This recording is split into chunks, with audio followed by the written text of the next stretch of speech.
कटिहार जिला के रौतारा के अंजुमन इस्लामिया मदरसा में शिक्षक बहाली में भारी धांधली और अनियमितता की शिकायत अभ्यर्थियों ने मदरसा बोर्ड के सदस्यों पर लगाया है। अभ्यर्थियों का कहना है कि इस बहाली में परीक्षा के सारी गोपनीयता के मानक का उल्लंघन किया गया है। बहाली हो रहा है यहाँ पे, यहाँ का जो सेक्रेटरी है और क्या बोलते हैं यहाँ का जो हेड मौलाना है वो खुद अपने रिश्तेदार को, अपने समधी और अपने ससुर को एज एक्सपर्ट नॉमिनेट किया गया, जिसके कारण ये लोग जोर जबरदस्ती अभी बहाली कर रहा है। और प्रूफ है, मैं दे दूंगा, पूछ लीजिए, इन्हीं से पूछ लीजिए जो वो रिलेटिव है कि नहीं है। अरे रिलेटिव की बात छोड़िए, आप एग्जाम देने के लिए आ रहे हैं ना, एक्सपर्ट।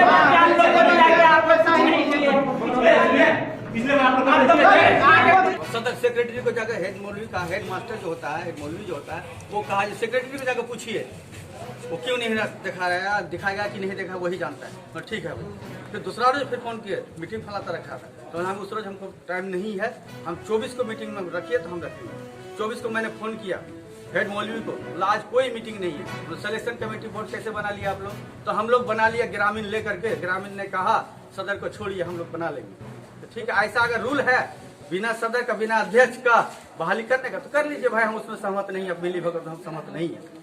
ठीक है, सदर ने नहीं आया, ठीक है। उसके बाद ये लोग सिलेक्शन कमेटी बोर्ड अपने से बना लिया, तो आप संतुष्ट नहीं है? नहीं है। उसके बाद अब तक मुझे कार्रवाई रजिस्टर नहीं दिखाया गया, इसलिए सदर का कहना, जो अध्यक्ष है उसका कहना है जब हम उसमें हमको कोई पूछ ही नहीं है तो हम क्यों जाएंगे, जो आप लोग का करना है कीजिए। पूरी बहाली की प्रक्रिया में सदर का इन्वॉल्वमेंट कहीं नहीं, मतलब ये लोग अगर सिर्फ खाना पूरी किया, खाना पूरी किया, और हमको डाउट था, हो सकता है ये लोग आंख का कमजोरी है सदर का, हो सकता है ये लोग ब्लैंक पेपर में या कोई नहीं प्रस्ताव लिए बगैर साइन करके रख लिया, इसलिए मैंने प्रस्ताव रखा जो हमको कार्रवाई रजिस्टर दिखाया जाए। अभी आप लोग एक और तोहमत लगा रहे थे कि मोटी रकम लेकर के ये खेल खेला गया। मोटी रकम लेने के कारण ही हमको छांट दिया गया, जो इसको कहेंगे ये जो है खुलेआम आदमी है, ये हम लोग को बहाली नहीं होने देगा। क्या सूचना मिली है कितने रकम की खेल? ये वो लोग खुद बताएंगे, कैंडिडेट पर डिपेंड करता है। जांच पड़ताल का विषय होगा कुछ, हमको तो ऐसे बोलता है, कोई 1 लाख बोलता है, कोई 1.5 लाख बोलता है। तो इसमें एक कैंडिडेट और एक प्रस्ताव रखा, सदर पर तहमत लगाया कि 1.5 लाख रुपया मैंने खुद जा करके सदर को दिया है। तो मैंने कहा उस प्रस्ताव में रखा ये 1.5 लाख रुपया कोई कैंडिडेट का आज सदर सेक्रेटरी अध्यक्ष को दिए हैं। पटना से आई टीम ने प्रश्न पत्र लीक कर इंटरव्यू के गोपनीयता को धता बताते हुए अपने सगे संबंधित रिश्तेदारों को बहाली में सहयोग की है और बहाली के नाम पर सिर्फ खाना पूर्ति की गई है। जितने भी अभ्यर्थी बहाल हुए हैं सभी मदरसा बोर्ड के रिश्तेदार अभ्यर्थी का ही नाम चयन हुआ है। अभी हम मौजूद है कटिहार के कोढ़ा प्रखंड अंतर्गत रौतारा पंचायत में, और यहाँ पर एक मदरसे में हो हंगामा कल देखने को मिला था। इसी बीच हम यहाँ पे जो अध्यक्ष हैं उनके बात करते हैं, अध्यक्ष के जो देख रेख करते हैं उन्हीं से बात करते हैं और जानते हैं पूरा मामला आखिर क्या है। मेरा नाम मोहम्मद मनीरुद्दीन, अध्यक्ष का मेरे पिताजी हैं वालिद साहब शेर मोहम्मद जी, शेर कल मोहम्मद। क्या मामला हुआ था, क्यों हो हंगामा हुआ? कल यही आपका एग्ज़ाम इंटरव्यू जो हो रहा था वो नियमता नहीं हो रहा था, दिखावटी के लिए शो किया कि हाँ ये नियम से हो रहा है, लेकिन जो अंदरूनी बात है वो आपका सब सेटिंग गेटिंग पर हो रहा था इंटरव्यू। किनके सेटिंग गेटिंग हो रहा है? यहाँ के हेड मौलवी जो हैं वो अपने बेटे को बहाल करना चाहते हैं और सेक्रेटरी अपना रिश्तेदार को बहाल करना चाहते हैं, और यहाँ के एक दबंग लोग जो हैं वो अपना बेटी को बहाल करना चाहते हैं। नाम क्या है? हेड मौलवी का नाम अब्दुल रज्जाक है और सेक्रेटरी का नाम मोहम्मद नासिर है। क्या होना चाहिए और क्या नहीं हुआ? जी ये एग्ज़ाम इंटरव्यू जो होना था ये आपका जेन्युइन होना था, लेकिन वो नहीं हो पाया। ये सेटिंग के द्वारा ही एग्ज़ाम हुआ। कुल कितने लोग लाभार्थी लाभार्थी जो आवेदन दिए थे वो 24 के थे। 24 में एक को तो ड्राफ्ट नहीं जमा किया था, इसलिए उसको निकाल दिया गया। 2 को और कोई कारणवश निकाल दिया गया। हमको पता चला तो मैं कमेटी का जो मैनेजमेंट कमेटी होता है उनका मेरे पिताजी सदर हैं, तो सदर अभी थोड़ा सा आँख में जो है कम दिखाई पड़ते हैं, इसलिए हमें बोला कि जो कागज़ है पढ़ लो बेटा, हमको बताओ तो हम क्या क्या करना होगा। तो मैंने इसका आगे पीछे करने लगा, जो क्या है रूल भी जाना और कैसे होना चाहिए नियम वो भी जाना। जानने के बाद चलो एग्ज़ाम इंटरव्यू होना है तो इससे पहले नोटिफिकेशन होता है, तो मैंने प्रस्ताव रखा कमेटी के और सब सदस्य को और मेंबर को, हेड मौलवी को, जो आप जो एग्ज़ाम करवा रहे हैं तो नोटिफिकेशन निकाले। तो हाँ नोटिफिकेशन निकाले हैं। तो कितने तारीख को? तो 3 तारीख को। तो आपने लटकाया नहीं नोटिस बोर्ड पर, तो ना एक ही दिन बता देंगे 18 तारीख को आप लोग मीटिंग रखे हैं आम सभा। ठीक है, आम सभा जब रखे हैं तो आम सभा में मीटिंग में सबको बोल दीजिएगा कब एग्ज़ाम होना है। तो 25 तारीख को एग्ज़ाम है, 25 फरवरी को एग्ज़ाम होना है। और आवेदन लेने का तिथि कितना है? तो आवेदन लेने का तिथि है आपका 21 तारीख तक, 21 फरवरी। ठीक है, तो आवेदन 21 फरवरी तक लेना है आपको और 25 तारीख को एग्ज़ाम है। तो आज 18 तारीख को आप ग्रामीण आम सभा करते हैं तो लड़का क्या कर पाएगा? कितना अभ्यर्थी होगा? अभ्यर्थी संभव है? तो जो भी आवे, तो आवेदन कुल 3 सीट में 3 सीटों का बहाली था। कौन कौन सी सीट? एक सीट था मौलवी, एक सीट था आलिम और एक सीट था इंटरट्रेंड। 3 सीट का बहाली होना था। 3 सीट के लिए उसमें जो नियम तय है, एक्सपोर्ट आता है बोर्ड से, पटना बोर्ड के द्वारा एक्सपोर्ट भेजा जाएगा और उसको यहाँ मैनेजमेंट कमेटी के द्वारा इसमें एक कमेटी और सिलेक्शन बोर्ड कमेटी गठन किया जाता है। तो सिलेक्शन बोर्ड कमेटी जब गठन करने लगा, सदर और कमेटी मिल करके, सदर के बदले में मैं उनका लड़का था वहाँ मौजूद। तो जब ये लोग कमेटी में सिलेक्शन बोर्ड कमेटी का चुनाव करने लगा जो किस मदरसा से आपका टीचर लिया जाए, तो मैंने प्रस्ताव रखा फलां टीचर रखा जाए, फलां टीचर रखा जाए एग्ज़ाम के लिए। तो मैंने वहाँ सेलेक्ट कर लिया नाम और लोग अपना रफ में लिखने लगा हेड मौलवी।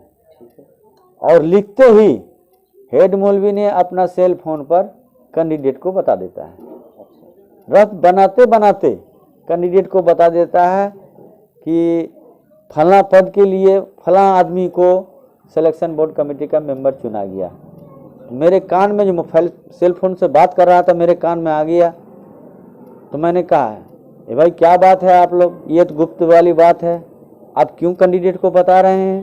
तो यहाँ आपका पर्दा में कहाँ रहा, ये तो आप खुलेआम करवा रहे हैं, आप तो सेटिंग गेटिंग पर करवा रहे हैं। तो नहीं, मैं कैंडिडेट से बात नहीं करता था।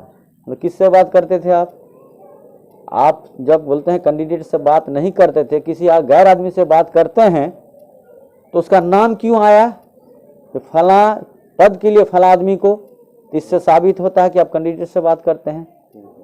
तो कमेटी में 8-2 मेंबर तो ऐसे नहीं है।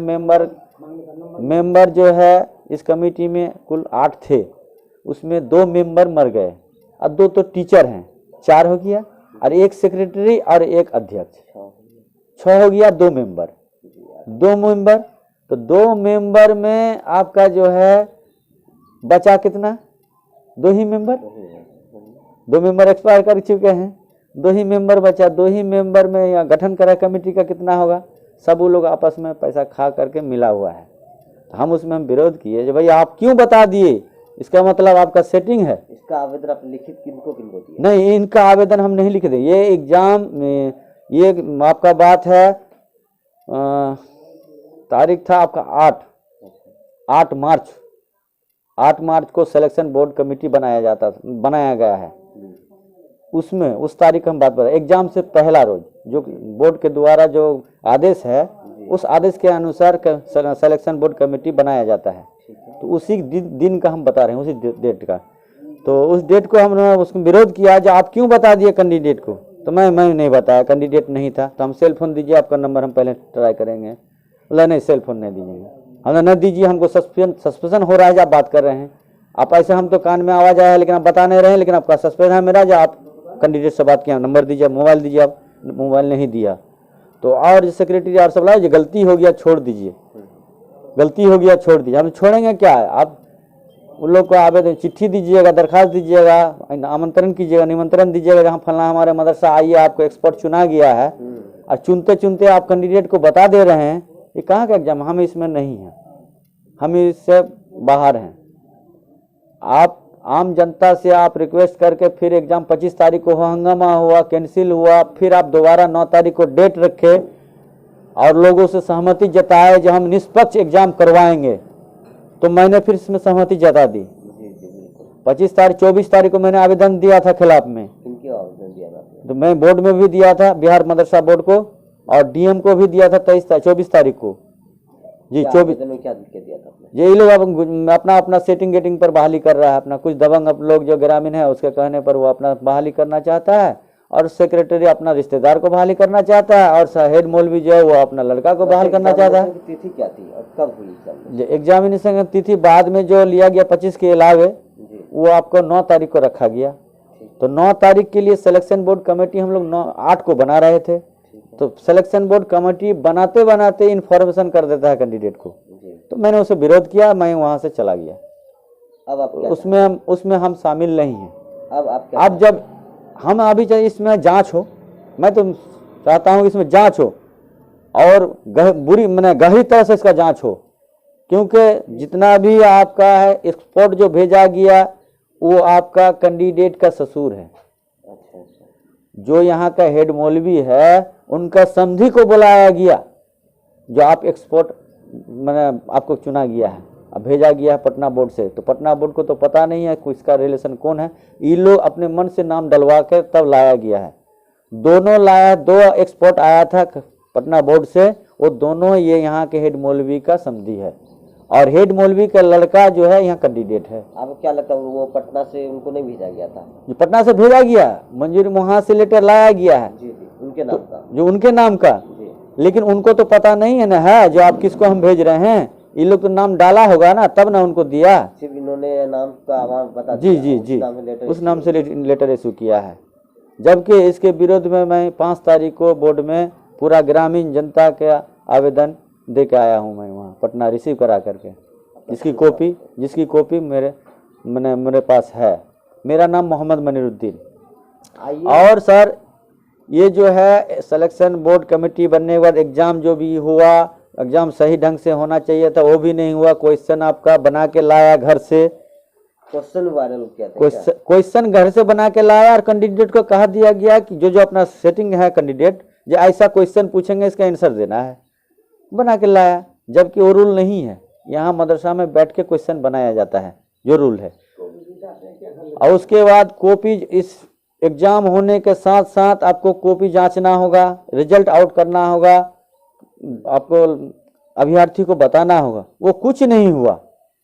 और कॉपी में जो एग्जामिनर होता है एक्सपर्ट, उसका साइन होता है, तभी विद्यार्थी के सामने में साइन नहीं किया। इसमें विद्यार्थी भी हो हल्ला किया, इसी बात को लेकर जी हो हल्ला किया। उसको फिर शांति करके जब एग्जाम खत्म हो चुकी, तो फिर ये लोग हल्ला करने लगा, जब हमको एग्जाम का रिजल्ट सुनाइए, एग्जाम तो हम लोग दे चुके हैं, एक रिजल्ट दीजिए। सेम डे रिजल्ट आनी थी। जी जी जी, रिजल्ट उसी दिन होना है। तो कहा कि कुछ नहीं कहा, ना नोटिस टांगा, मदरसा कमेटी हो चाहे एक्सपोर्ट हो चाहे आपका जो सिलेक्शन बोर्ड कमेटी बनाया गया, कोई कुछ नहीं कहा। चुपके से सब एकाएक ही निकल के चला गया, कॉपी भी सब अपना अपना लेके चला गया। विद्यार्थी सब देखते रह जाए, रिजल्ट होगा रिजल्ट होगा। कुछ देर के बाद विद्यार्थी जो है हंगामा शुरू कर दिया। इसकी भी जानकारी मैंने बोर्ड को दिया, चेयरमैन साहब को फोन के द्वारा। जी, जो हम चेयरमैन साहब को मैंने कहा कि सर देखिए यहाँ एग्जाम रिजल्ट होना था, तो रिजल्ट नहीं हुआ, और सब जितना भी स्टाफ थे यहाँ का मदरसा ताला लॉक करके चले गए हैं, कॉपी लेके अपना अपना चले गए हैं, साइन भी नहीं हुआ। लड़का विरोध करता है, लड़का का कहना है कि हम ताला लॉक कर देंगे मदरसा में, रिजल्ट क्यों नहीं दिया। ये लोग घर में जाकर अपना सेटिंग करके रिजल्ट बनाएगा, जो अपना अपना पक्ष का है उसी का होगा। अब आप चाहते हैं जांच? जी, जांच हो। और एक बात सर, और एक बात, जो सिलेक्शन बोर्ड कमेटी बनाया गया था, जो मेंबर बाहर से लाया गया था दूसरे मदरसा से, उनको दबाव से जो मेगा लिस्ट बनेगा, फाइनल बनेगा, उन ब्लैंक पेपर में भी साइन करवा के उन लोग को भेजा है। घोर अन्याय। जी जी जी, घोर अन्याय है ये कानून का तो घोर अन्याय है। इसकी चाहते हैं जी, इसकी जांच हो। चलिए, शुक्रिया। आपका शुभ नाम क्या हुआ? मोहम्मद मनीरुद्दीन। इनके जो अध्यक्ष हैं, हम उनसे भी कुछ बातों में मुखातिब होते हैं। कल जो हंगामा हुआ था और आपके बेटे जो हम लोग को इन्फॉर्मेशन दिए, तो वो कहाँ तक सही है, कहाँ तक क्या? हमारा थोड़ा सा आँख, थोड़ा सा बीमारी खराब हो गया था, इसलिए बेटा को साथ में ले जाते हैं, देख रेख करते हैं। हाँ, वही देख रेख से करते हैं। अच्छा। और तो हम तो उतना उर्दू भी जानते नहीं है लिखा पढ़, तब हम साइन करते हैं। जो कह देगा कि भाई ये सही है तो साइन करते हैं। आपका बेटा ही सब कुछ करते हैं देख रेख, हाँ, है ना? इस मैटर में अभी तक मतलब मार्च महीना से, अच्छा, मार्च फरवरी से, क्योंकि आँख का हम पूर्णिया में इलाज करा रहे हैं। आपका ट्रीटमेंट होने की वजह से आपका बेटा देख रेख करता है, हाँ, आपकी अगुवाई में। अगुवाई में शुभ और नाम साथ में ले जाते हैं। मेरा नाम शेर मोहम्मद है, आप कौन है मदरसा के? अध्यक्ष हैं, प्रेसिडेंट। धन्यवाद।